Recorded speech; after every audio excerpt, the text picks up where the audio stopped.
Hello दोस्तों, नमस्कार। एक बार फिर से स्वागत है आपका चाणक्य ग्रुप ऑफ इकोनॉमिक्स में। दोस्तों, सीयूईटी ने भी पब्लिश नोटिस रिलीज कर दिया है कि वो 2024 का एग्जाम मार्च में लेने वाला है। पहले हम एक्सपेक्ट कर रहे थे कि थोड़ा डिले होगा, लेकिन अभी 11 मार्च से लेके 28 मार्च के बीच में तय हो गया है कि 2024 का जो CUET common university entrance test है, और स्पेशली हम लोग बात कर रहे हैं यहाँ पे इकोनॉमिक सब्जेक्ट की बात करेंगे, इकोनॉमिक सिलेबस की बात करेंगे। सो 11 मार्च से लेकर 28 मार्च के बीच में हो सकता है, टाइम बहुत कम है। इससे रिलेटेड आपके ना फ्रीक्वेंट मैसेजेस आ रहे थे, तो मैंने देखा कि सीयूईटी का एकदम से क्यों आ रहा है क्वेरी।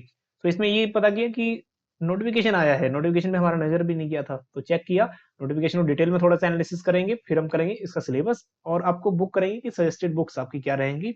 और विद इन, अभी कह रहे हैं ज्यादा टाइम नहीं है, जनवरी फरवरी और मार्च में तो एग्जाम से है ना, तो लगभग आपके पास 2 मंथ 10 डेज मान के चलो। अगर हम मान के भी चलते हैं कि 11th 12th से एग्जाम स्टार्ट हो जाते हैं। सो नंबर 1 बात करेंगे नोटिस के बारे में, नंबर 2 करेंगे इकोनॉमिक्स के सिलेबस के बारे में, और नंबर 3 जिसका कोड है अभी COQP10 इकोनॉमिक्स का।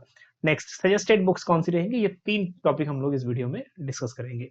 चलिए, पब्लिक नोटिस की अगर हम बात करें तो पब्लिक नोटिस आपने बिल्कुल देख लिया होगा। इसको हमने टेलीग्राम ग्रुप पे और यूट्यूब कम्युनिटी पोस्ट पे पोस्ट भी किया था। सो 26 का ये दिसंबर 26 का ये नोटिफिकेशन है, आपने पहले से ही देख लिया होगा, आई नो दैट। चलिए, 26 से लेके 24 तक, जनवरी तक फॉर्म फिल करने की डेट है। उसके बाद last date of successful transaction fees है 25 जनवरी, 11:50 इवनिंग। नेक्स्ट, 27 जनवरी से लेके 29 जनवरी कुछ अगर करेक्शन है तो उसके लिए पर्टिकुलर विंडो, ठीक है, ओपन रहेगा। नेक्स्ट, एडवांस सिटी इंटीमेशन हो जाएगा आपको 4 मार्च को। उसके बाद डाउनलोडिंग ऑफ एडमिट कार्ड्स 7 मार्च, जो एक्सपेक्टेड डेट्स हैं, और 11 से 28 मार्च तक एग्जाम्स आपका बिल्कुल, ठीक है। और उसके बाद फोर्थ, नेक्स्ट, आंसर की चैलेंज 4 अप्रैल 2004 तक हो सकता है, मतलब इमीडिएट आपका एक हफ्ते के बाद ही आंसर की चैलेंज का भी आ जाएगा, क्योंकि 28 लास्ट डेट है मार्च। 1 hour 45 minutes, थोड़ा वो चेंजेस देखो, पूरा 105 मिनट्स का मतलब 1 hour 45 minutes, ठीक है। और जो टाइमिंग ऑफ एग्जामिनेशन है वो अभी जल्दी अनाउंस कर दी जाएगी। और इससे रिलेटेड बहुत टाइम कम है, इसी से रिलेटेड हम लोग एक सीवीटी का भी कोर्स लॉन्च किया, हम लोगों ने, पब्लिश हो चुका है, इसमें आप एनरोल कर लेना, ठीक है। बैचेस जो है, क्लासेस हैं, 10 जनवरी से स्टार्ट हो जाएंगे। अब इसमें मेनली जो सिलेबस है वो हम टारगेट करेंगे सिर्फ सीयूईटी जो इंपॉर्टेंट है ना। और 6 मंथ की वैलिडिटी रहेगी इसकी। और जो इसका प्राइस है कोर्स का, बहुत नॉमिनल प्राइस है, 2499 प्राइस है। डेफिनेटली आपको क्या एक बूस्टअप मिलेगा इस कोर्स से। अब देखते हैं सिलेबस क्या है, और सजेस्टेड बुक्स जो रहेंगी वो भी हम थोड़ा सा डिस्कस कर लेते हैं। सिलेबस अगर हम बात करें तो यहाँ पे थोड़ा बहुत, ठीक है, जो नेगेटिव मार्किंग पहले भी था अभी भी है, लेकिन इस बार 75 जो क्वेश्चंस रहेंगे, all questions will be based on subject specific knowledge, ठीक है, ये इंपॉर्टेंट है। All questions are compulsory, bilingual रहेगा हिंदी और इंग्लिश में, तो कोई प्रॉब्लम नहीं होने वाला। अब देखते हैं सिलेबस। देखो, सिलेबस पे मत जाना, ये सिलेबस आपको कॉम्पैक्ट नजर आ रहा है, कॉम्पैक्ट नजर आ रहा है, लेकिन जो एग्जाम पैटर्न है ना आपका सीयूईटी का, तो थोड़ा सा डिफिकल्ट लेवल इसलिए बन गया क्योंकि डीयू भी इसमें एनरोल हो गया है। जितने भी डीयू है, या फिर आपको पता ही है ना जेएनयू है, इनका स्टैंडर्ड थोड़ा सा हाई है, सेंट्रल यूनिवर्सिटीज है। एएनयू, उसके बाद एएमयू है। सेंट्रल यूनिवर्सिटीज होने के साथ साथ इनका लेवल थोड़ा हाई है, तो ओवरऑल जो लेवल है वो थोड़ा सा बढ़ के आता है अब, तो उसके अकॉर्डिंगली हम लोग तैयारी करेंगे। माइक्रो इकोनॉमिक्स देखो, बेसिक सिलेबस है, लेकिन बेसिक सिलेबस आप लोग 12th में पढ़ते हो, ये वाला 12th में थोड़ा बेसिक हो जाता है। उसके बाद ग्रेजुएशन में आप लोगों ने ये टॉपिक किए हुए हैं, जैसे कंज्यूमर बिहेवियर होगा, demand, utility functions, next indifference curve, revealed preference theory, consumer surplus, ये टॉपिक आप लोग किए हुए हैं। लेकिन इसमें से एडवांस स्टडी होने वाली है, तो स्टडी इतनी इजी रहने वाली नहीं है। कुछ कुछ क्वेश्चन इजी, कुछ क्वेश्चन आपको डिफिकल्ट जरूर देखने को मिलेंगे, तो उसके लिए भी तैयार रहिएगा। अगर आप पिछला पैटर्न क्वेश्चन उठा के देखो ना, 2021 वाला क्वेश्चन थोड़ा सा इजी था, 2023 वाला क्वेश्चन वो थोड़ा सा इन्होंने कुछ कुछ क्वेश्चन टिपिकल डाले हुए थे, ठीक है। Next, production function. Production function बहुत थ्योरेटिकल कॉन्सेप्ट है, लेकिन हाँ, इसमें से प्रैक्टिकल मैथमेटिकल क्वेश्चन भी निकल जाते हैं। Next, price and output determination market. Perfect competition है, मोनोपोली है, मोनोपोलिस्टिक है, डिओपोली, ओलिगोपोली मॉडल। उसके बाद अगर हम बात करें, माइक्रो इकोनॉमिक जनरल इक्विलिब्रियम है, एफिशिएंसी, वेलफेयर इक्विलिब्रियम, ठीक है। ये सारा टॉपिक आपका, अगर आप बुक, 2-3 बुक मैं सजेस्ट कर रहा हूँ आपको, इसमें से आप कोई भी बुक फॉलो कर सकते हैं, लेकिन टाइम थोड़ा सा कम है, ठीक है। नेक्स्ट, अगर इंडियन ऑथर की बात करें तो इंडियन ऑथर में एच एल आहूजा पे चले जाना। एच एल आहूजा की कौन सी बुक? एच एल आहूजा की एडवांस इकोनॉमिक्स, ठीक है, तो एडवांस वर्जन वो ले सकते हैं।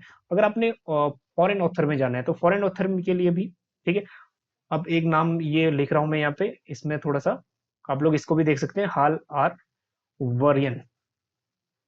ठीक है, ये थोड़ा सा सेंट्रल यूनिवर्सिटीज में जो बुक्स यूज होती है बेसिकली मैं वो बता रहा हूँ आपको, ये दो बुक्स हैं। नेक्स्ट माइक्रो इकोनॉमिक्स और मैक्रो इकोनॉमिक्स। मैक्रो इकोनॉमिक्स भाई सिलेबस थोड़ा सा वही सिलेबस है जो आप ग्रेजुएशन लेवल पे करके आए हो, है ना, ये सब टॉपिक करके आए हो। Income and output determination, national income accounting, national income accounting 12th level का, aggregate demand, aggregate supply. Next, तो नेशनल इनकम अकाउंटिंग 12th में भी करते हो, फिर आपने ग्रेजुएशन में भी किया है। नेक्स्ट, ये सब effective demand, classical versus Keynesian theories, ये सब हम आपको कोर्स में भी एज इट इज कोर्स में भी आपको डिटेल में प्रोवाइड करेंगे। प्लस बुक्स अगर आप जाना चाहो तो बुक्स में डेफिनेटली आप जा सकते हो। तो मैक्रो इकोनॉमिक्स देखो यहाँ भी है। उसके बाद ये तो मनी एंड बैंकिंग, हालांकि ये भी पार्ट किसका है, मैक्रो इकोनॉमिक्स का ही आप बोल सकते हो, क्योंकि मैक्रो इकोनॉमिक्स थ्योरीज में ही एक बुक बता रहा हूँ उसी में सब कंप्लीट हो जाएगा आपका। ये कंजप्शन एंड इन्वेस्टमेंट फंक्शन है, और ये वाला भी आपका मैक्रो का ही पार्ट है, सिर्फ इसको छोड़ दो आप। ठीक है, Mundell Fleming, IAS, balance of payment, ये सब macro economics. But economic growth, ये ग्रोथ ग्रोथ में से सिर्फ बहुत कम टॉपिक है। देखो हेरोडोमर मॉडल डाल दिया, हेरोडोमर रहेगा ये, और सोलो का मॉडल डाला है ना, तो ग्रोथ एंड डेवलपमेंट इसमें कम है। अब मैक्रो इकोनॉमिक्स की एक बुक आप लोग नोट डाउन, एक तो आपका बेसिक बुक जो फॉरेन अथर की है वो मैनक्यू की है, ठीक है, ये ध्यान देना।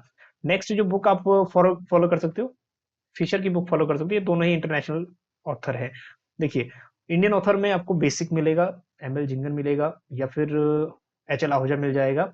लेकिन यहाँ से क्वेश्चन अगर प्रैक्टिकल देखने हैं आपको, तो फॉरेन ऑथर की बुक, मुझे पता है कि जितने भी सेंट्रल यूनिवर्सिटीज वाले बच्चे हैं वो ये बुक्स प्रेफर करते हैं, है ना, और या फिर जो टॉप यूनिवर्सिटीज हैं वो फॉरेन ऑथर की बुक प्रेफर करती है। जिन्हें स्टेट यूनिवर्सिटीज हैं या फिर प्राइवेट यूनिवर्सिटीज हैं कुछ कुछ, वो जो डोमेस्टिक ऑथर है हमारे उसकी बुक प्रेफर करते हैं मुझे। ठीक है, ये बात हमने भी फॉलो करी है अपने कॉलेज टाइम में, यूनिवर्सिटी टाइम में। Next, statical methods in stat. अब स्टैटिकल मेथड्स देखो, हमारे जितने भी लेक्चर्स होंगे ना वो आपको लाइव मोड में मिलेंगे, स्टैटिस्टिक्स, ठीक है, और मैथमेटिकल इकोनॉमिक्स।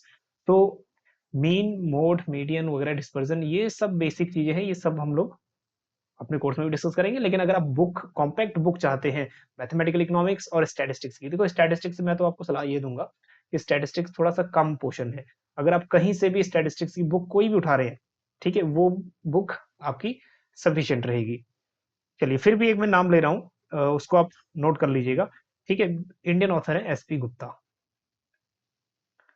ठीक, इनकी आप बुक फॉलो कर सकते हैं, कोई इशू नहीं है। Next, mathematical economics. Mathematical economics भी, ये जितने भी पॉइंट है तो मैथमेटिक्स में बहुत थोड़े से टॉपिक दिख रहे हैं, लेकिन हाँ, क्या करता है ना, सीयूईटी में थोड़ा सा एडवांस लेवल के क्वेश्चन आपको देखने को मिलते हैं। अगर आप माइक्रो इकोनॉमिक्स पढ़े, इंडियन ऑथर और फॉरेन ऑथर की थोड़ा डिफरेंट आपको देखने को मिलेगा, थोड़ा सा हायर लेवल मिलता है, और वही क्वेश्चन आपको यूजीसी नेट में भी वही क्वेश्चन हायर लेवल के ही बन रहे हैं। ठीक, सो मैथमेटिकल इकोनॉमिक्स में देख लो, मैथमेटिकल इकोनॉमिक्स एस हेमंड की बुक मिल जाएगी, एस हेमंड। ठीक, तो नेक्स्ट, बाकी फॉलो करने की जरूरत नहीं है। अगर आपके पास डोमेस्टिक ऑथर भी है तो ये टॉपिक उसमें से फाइंड आउट कर लेना, यहाँ से आपका बन जाएगा, कोई इशू नहीं है। ठीक, नेक्स्ट है आपका इंडियन इकोनॉमी। इंडियन इकोनॉमी भैया वर्सटाइल सब्जेक्ट है, लेकिन इंडियन इकोनॉमी मुझे ये लगता है कि इसमें इंडियन इकोनॉमी से बेसिक आएगा, ज्यादा एडवांस नहीं बनेगा। ठीक है, एडवांस कहने का मतलब जितना भी ये टॉपिक है ना, ये आपको किसी भी बुक में मिल जाएगा। आप कोई भी डोमेस्टिक ऑथर इसमें प्रेफर करना, जैसे रमेश सिंह, ठीक है, आप प्रेफर कर सकते हैं। दत्त एंड सुंदरम करेंगे तो थोड़ा सा लेंथी हो जाएगा, मेरे ख्याल से रमेश सिंह अगर आप फॉलो करेंगे तो आपका, ठीक है, मैक्सिमम चीजें इसमें कवर हो जाएगा। और बाकी ये डायनेमिक सब्जेक्ट है, इसको आप अपने लेवल पे करंट इकोनॉमी के हिसाब से सर्च मार मार के, या फिर सर्च करके, या फिर जो वेबसाइट्स है उनके थ्रू भी ये डाटा ले सकते हो, जितने भी आप इंडियन इकोनॉमी है। ठीक है, लेकिन रमेश सिंह अगर आप ये टॉपिक कवर कर रहे हो तो कवर हो जाएगा। हालांकि अपने बैचेस में भी हम लोग ये टॉपिक डिटेल में कवर करेंगे। नेक्स्ट, नेक्स्ट है आपका फ्लो, ये सब इंडियन इकोनॉमी का पार्ट है, ठीक है। नेक्स्ट है आपका पब्लिक इकोनॉमिक्स। पब्लिक इकोनॉमिक्स या पब्लिक फाइनेंस से कुछ ही टॉपिक हैं, जैसे public and private goods, externalities, budget deficit. ठीक है, इसमें भी आपको कोई पर्टिकुलर बुक फॉलो करने की जरूरत नहीं है। अगर आप ये टॉपिक इंटरनेट पे भी सर्च करेंगे तो डेफिनेटली आपको बहुत सारा कुछ मैटर वही मिल जाएगा। तो सेपरेट बुक, ये गिने चुने टॉपिक तो हैं, इसके लिए क्या बुक पढ़ेंगे आप। नेक्स्ट टैक्सेशन उसी का पार्ट है, और ये भी आपको जो आपकी ग्रेजुएशन वाली बुक है मैं यही कहूंगा कि वो पढ़िए, उसमें से ये फॉलो कर लीजिए। नेक्स्ट जो मेन आपका टास्क है वो है टास्क आपका माइक्रो इकोनॉमिक्स और मैक्रो इकोनॉमिक्स, जहां से न्यूमेरिकल से बनेंगे, स्टैटिस्टिक्स से न्यूमेरिकल बनेंगे और मैथमेटिकल से बनेंगे आपके, वो एक गेम चेंजिंग रहेगा। नेक्स्ट इंटरनेशनल ट्रेड थ्योरीज में से बहुत गिनी चुनी थ्योरीज हैं, जैसे एडम स्मिथ, रिकार्डो, हेक्सचर ओलिन और न्यू ट्रेड थ्योरीज। और न्यू ट्रेड थ्योरीज में से आजकल यूजीसी में भी, यूजीसी नेट से भी क्वेश्चन बन रहे हैं। ठीक है, ये सिलेबस है कॉम्पैक्ट। और हाँ, मान के ये चलो कि पेपर का जो लेवल है थोड़ा सा डिफिकल्ट रहने वाला है, क्योंकि एनटीए या फिर जितने भी सेंट्रल गवर्नमेंट की ये बॉडीज हैं थोड़ा थोड़ा लेवल बढ़ा रही हैं सभी एग्जाम्स का। तो सिलेबस तो इजी है, फिर भी आप तैयार रहिएगा, ठीक है, हायर लेवल की स्टडी के लिए। ठीक, अगर आप सीयूटी पीजीटी का पीजी का बैच ज्वाइन करना चाहते हो 2024 वाला, 10 से क्लासेस स्टार्ट हो जाएंगी, डिस्क्रिप्शन में लिंक है, वहां से आप डायरेक्टली परचेज कर सकते हैं, या फिर गिवन कॉन्टेक्ट नंबर पे आप कुछ भी अपना सवाल है वो पूछ सकते हैं। ठीक है, सो आज के सेशन में इतना ही। उम्मीद है कि पब्लिक नोटिस के बारे में चीज क्लियर हुई होगी, सीयूटी इकोनॉमिक्स सिलेबस इकोनॉमिक्स से और सजेस्टेड बुक्स जो है उनको आप लोगों ने देखा होगा। रिकमेंडेशन आपको यही रहेगी कि जो सजेस्टेड बुक्स माइक्रो इकोनॉमिक्स और मैक्रो इकोनॉमिक्स, इनमें आप फॉरेन ऑथर कर सकते हो, और इंटरनेशनल इकोनॉमिक्स के लिए डी सेल्वाटोर की बुक है। लेकिन मेरी ओपिनियन ये रहेगी कि आप पूरा बुक ना परचेज करके सिर्फ टॉपिक वाइज आप स्टडी कर लो, क्योंकि इंटरनेशनल ट्रेड का भी तो सिलेबस बहुत छोटा है ना, काफी कम सिलेबस है। ठीक है, ये देखिए एडम स्मिथ, रिकार्डो, हेक्सचर ओलिन और न्यू ट्रेड थ्योरीज हैं, ये आपको सर्च करने से या फिर आपकी जो ग्रेजुएशन की बुक्स हैं ये वहीं से आपका ये बन जाएगा, सेपरेट बुक लेने की जरूरत नहीं है। सेपरेट बुक आपको mathematical economics, micro economics, macro economics, ये तीन की जरूरत पड़ेगी मेनली सेपरेट बुक्स की। ठीक, चलिए बाकी नेक्स्ट वीडियो में मिलते हैं आपको कोई भी नेक्स्ट टॉपिक के साथ, बने रहिएगा चाणक्य ग्रुप ऑफ इकोनॉमिक्स के साथ। Thank you so much.